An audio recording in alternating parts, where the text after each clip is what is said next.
எனக்கு வர ஆத்திரத்துக்கு அந்த சக்தி அப்படியே கத்தி எடுத்து சதக்குன்னு குத்தி கொல்லணும் போல இருக்கடா. இவ்வளவு கொலவெறி ஆகுற அளவுக்கு அப்படி சக்தி என்னனே தப்பு பண்ணாங்க? என்ன தப்பு பண்ணாளா?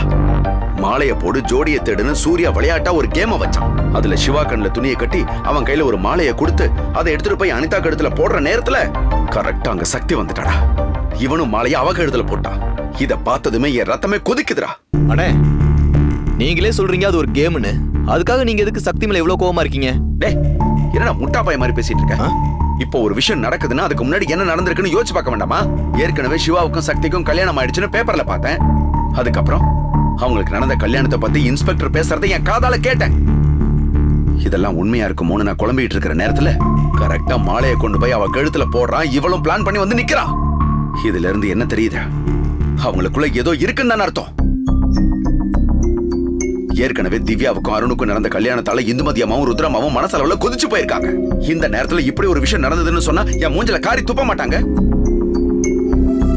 சிவாவுக்கும் தன் பொண்ணுக்கும் கல்யாணம் நடக்க போகுதுங்கிறதுனால ருத்ரம்மா ரொம்ப சந்தோஷத்துல இருக்காங்க.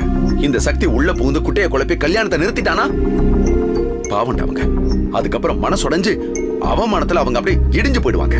அண்ணே, நீங்க உங்க குடும்பத்தை விட உங்க முதலாளி அம்மா குடும்பத்து மேல ரொம்ப பாசமா இருக்கீங்கண்ணே. டேய், பாசமும் விசுவாசமும் என் ரத்தத்திலேயே ஊர்னதுடா.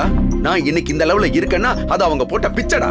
அந்த நன்றி விசுவாசம் கொஞ்சம் கூட இல்லாம அந்த சக்தி சிவா பின்னாடியே சுத்திக்கிட்டு இருக்கா. சரிண்ணே, இப்ப என்ன பண்ணலாம்னு சொல்லுங்க. இன்னைக்கு நிச்சயதார்த்தம் முடிஞ்சதுன்னா நாளைக்கு அவங்களுக்கு கல்யாணமும் முடிஞ்சிடும். ஆனா இந்த சக்தி உள்ள பூந்து கல்யாணத்தை நிறுத்திடுவாளோன்னு எனக்கு பயமா இருக்குடா. அதனால நீ சக்தியோட ஒவ்வொரு அசைவையும் நீ பக்கத்துல இருந்து வாட்ச் பண்ணிக்கிட்டே இருக்கணும். சந்தேகப்படுற மாதிரி அவ ஏதாவது பண்ணானு வையே, உடனே எனக்கு தகவல் சொல்லு. நான் வந்து அவளை ஒரு வழி பண்ணிடுறேன்.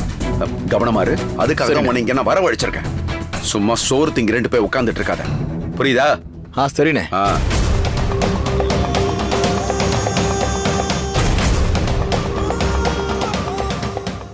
நமது கலைஞர் தொலைக்காட்சியில் ரஞ்சிதமே புத்தம் புதிய மெகா தொடரின் ஆடி தங்கமழை ஜூலை 17 முதல் ஆகஸ்ட் 17 வரை தினம் ஒரு அதிர்ஷ்டசாலி நேயர்களுக்கு 1 பவுண்ட் தங்கம் காணத் தவறாதீர்கள்.